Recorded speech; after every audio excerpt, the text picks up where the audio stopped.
Hi guys, welcome back. मैं अपना आपू रंजनामती कल्पना ने कोना खुरुमजरी अनबामुक्तदा ngasiगी mathenzidi nga atoiba thongmane haipero lokta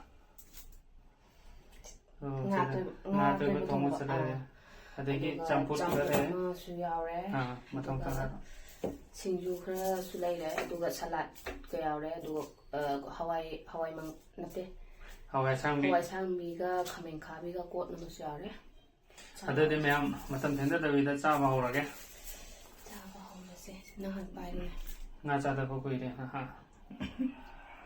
ai sia nok ta ge o moko ai samput te han chale ai samput ma han chage ai ala manjina utok ta ka cham je ke no han chana tro ka ni ta pura chana tro ko na da dai man tan ba ni da mo sa to ka san de san nga mo do je ke chao ko मैं वहाँ जब मारी गाँव चांगा चांग से पजना जो कमाता उठेगा वो वैसे पन बना हाथ में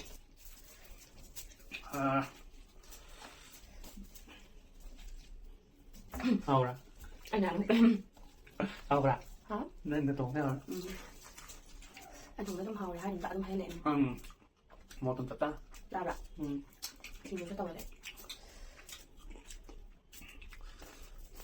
ไม่หมดทัดหรอเนาะใช่จ้ะ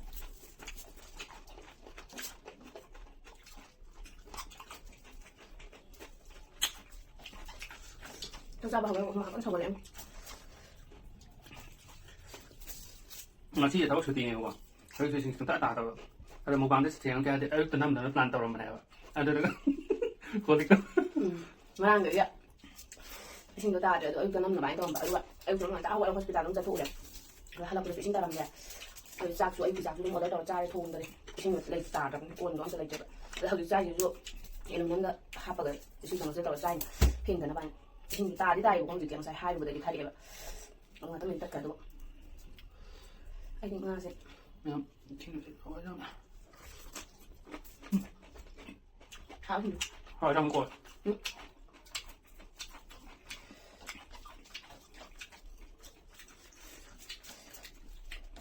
ไม่ใช่หมูทา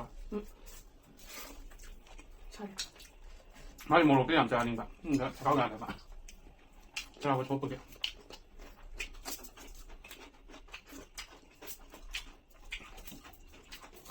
น้ำมันก็ต้องน้ำมันขัดได้เลยต้องน้ำดอกน้ำมันขัดได้ละ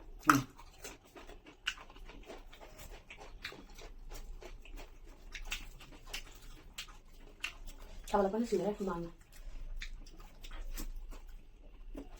ไอ้มึงงาสมัยต้องจ่ายเลยก็เลยมาลงตรงไหน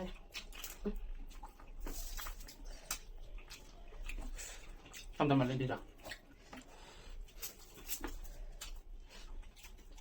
มาที่ไหนที่หลังได้เจ้าบ้างงานตัวมันน้ำหมดแค่นั้นด่าเคยสวยประมาณมาที่น่าจะ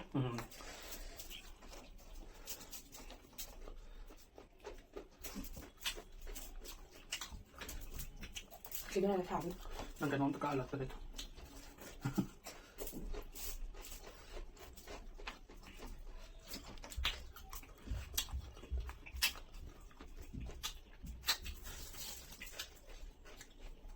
มาจากเลย มาจากที่ตั้งใจจ่าเดี๋ยวดิได้ยินไม่ได้เจ็บตั้งนั้นเธอเลยมั้งหมดละมันได้ทางกัน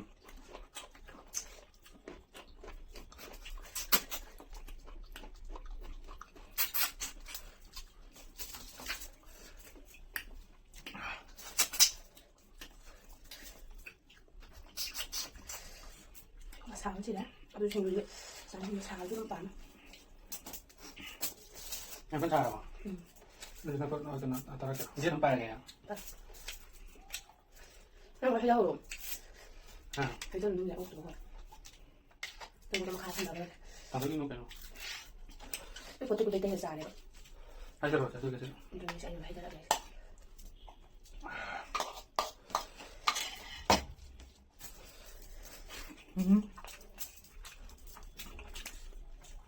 อาชีพนั้นก็ยังงาทองด่าอาชีพนี้ว่าต้องมองปรับให้ไหวไม่ใช่แล้วทำไมจะไม่ถูก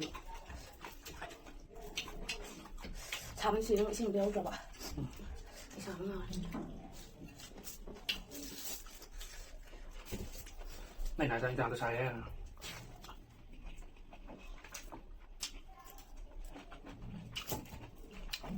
sang đến cái xài gì xin vô đây này xin vô sẽ như nào cùng một nó cũng như gì này mà nó bị càng hết xài nó xài là con một nó xài là con xin vô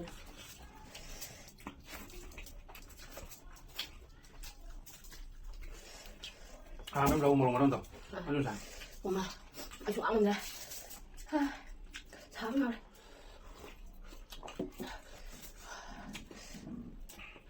không có tôi sao người con 할머니 잘 좀 하면 돼봐. 인탐탐 사갈래. 어머, em giàu quá đây là ăn cả. Biết con gì vậy? nó một sao được ấy một gì Bây giờ đây, xạo đấy. Đấy đấy. Phiền tha đi phải được bạn. Phiền tha thì nó xào được.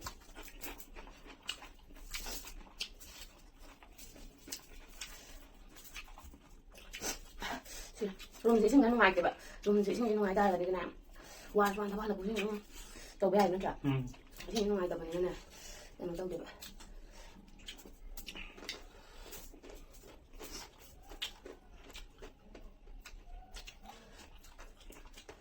nó cho tôi là Nga trong gì đấy? Một bằng cũng đâu rồi đấy. tôi là cái của bà Nên nó cho nên mình giật lại không? Cái nó cũng phải thành của bà mà lúc nhà mình nữa quả. cái cũng thành cũng tập luôn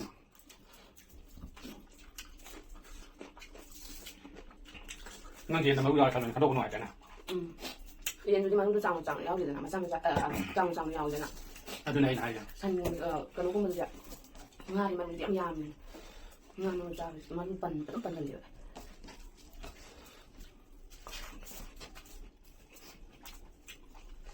con ngon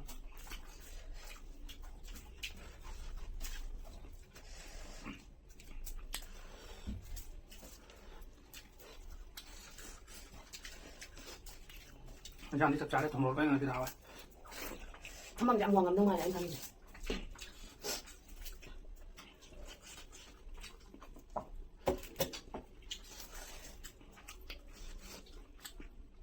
Thắng ngon rồi. cảm ơn Giang được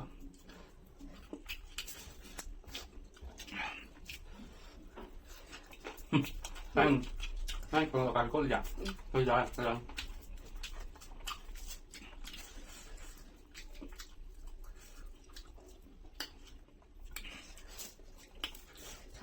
Sao nha đây. Xin chú đây như vậy. Nhang nhang cận xào với nó thì vậy. ra nó dùng xài rằng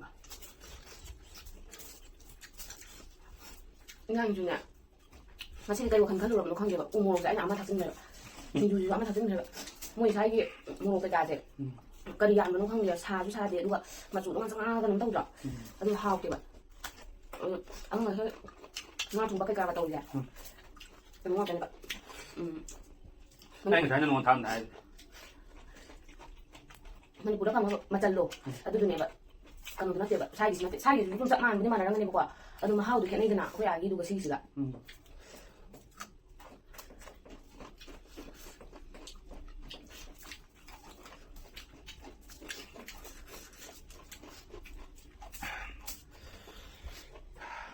không sao vậy hay một gì vậy anh đã ra được có thể anh ra được cái phải xin được nó hao lên chân nhỉ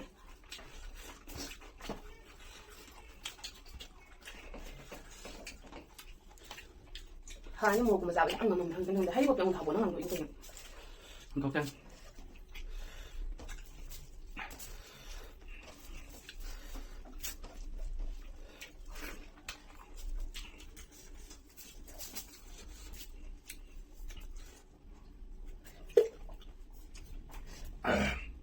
tàu đấy là gì đấy đi một bằng tàu đó sao cần sana thì cần sana thì mà nó nặng nhau nhưng xin thẳng nó thì là nặng nặng chân nó bao nhiêu nặng ui một bằng đấy xin có thể xin có thể để sao mình ai xuống ngầm đấy ta cho cô xin ngầm mai ta tầm năng được khơi bộ ngầm nhiều nó rõ xin được aku thabo cái baju lunch break cái cái cái cái mà để xin bạc thật tuyệt chắc chắn người ta được cô nó lương thấp vậy đây xin nhau đi chúng ta phải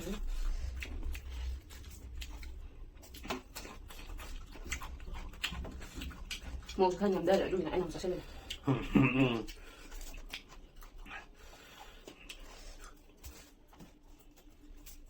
chắc chắn mình ăn ngoài cho anh trai cảm ơn nó mà có những này vậy cái sẽ chơi như thế nào đấy cảm ơn mình cảm ơn chú ở đây đấy nó cái cà chua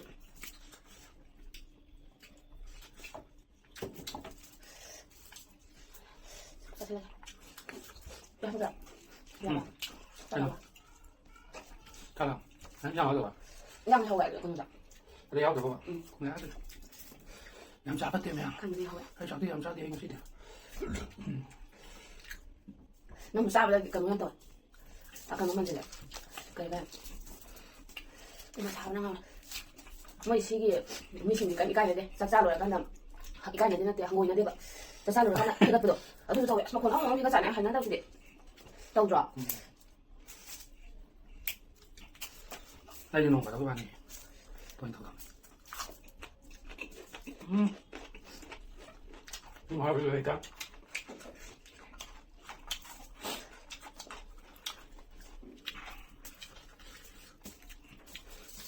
Anh muốn dặn ngoài để có giặt phụ anh để đi này.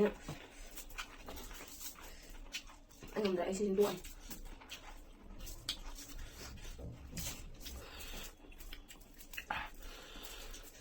Mà sao nó ngon đâu? Nó mọt cái cần. nhà 분 잡으려고 돼요, 봐. Anh đang em tham gia đi xa rồi, em cần là đi xa em đang làm sinh nhật. Nga ra bây giờ nó cần tôi bạn hơn sai hay nơi tiếng Anh cần tôi sẽ kỳ nó ra để mà Nga của ma ra được. Mà tôi ngoài tiếng Nga thôi mà. Ấy nó Nga ra cái nó pan dần lên vậy. Anh ấy kỳ rồi. 별로 보이냐? 풍물 동을 짜고 보면 돼. 아니야, 그거 하나. 아주 생활에서 저는 하자는 건 말고 양nhau 있으죠. 아니, 까노도 Nga nó giao từ Nga đâu. À, đúng rồi. Ai giao. Đúng rồi, đưa cái giao gì mà tay Nga đây mà đẹp.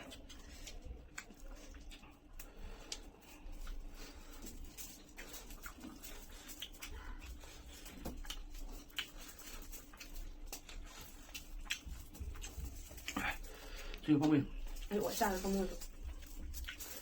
tàu cái mà.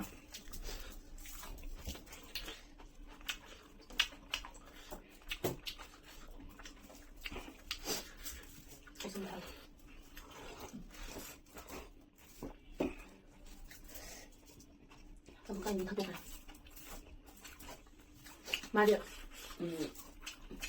Rau hào rồi. Cần mua mà sao đây ạ? Mà su cùng bèo, mà su thao cận rang giả và chỉ cái bảng nữa cả.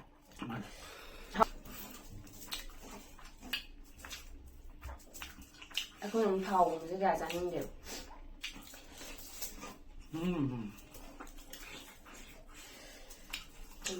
혹시 이해 안 해?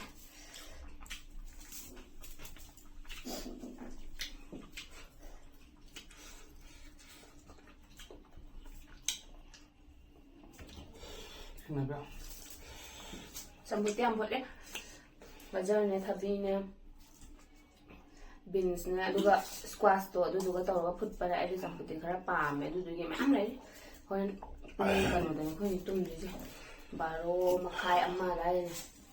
Ở đúng ra thì lấy xong put ngang lấy đi mà ăn tập.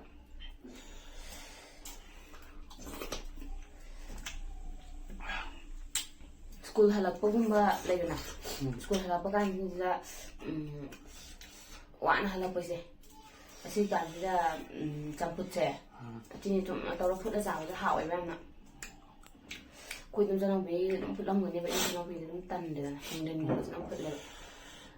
Cô là con trai thì cô học lấy trường. Rồi anh thùng ra lên kìa, rồi đập vào kìa. Mẹ làm sao rồi đây? Ngoài ra thì tao nghe mày. Anh ra khai liền anh ngồi.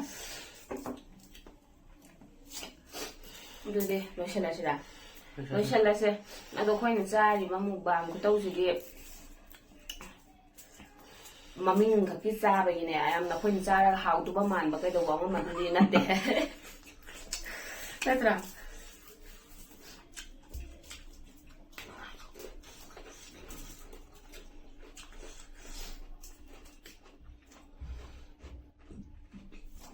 Lupin mới lên được, cái bà.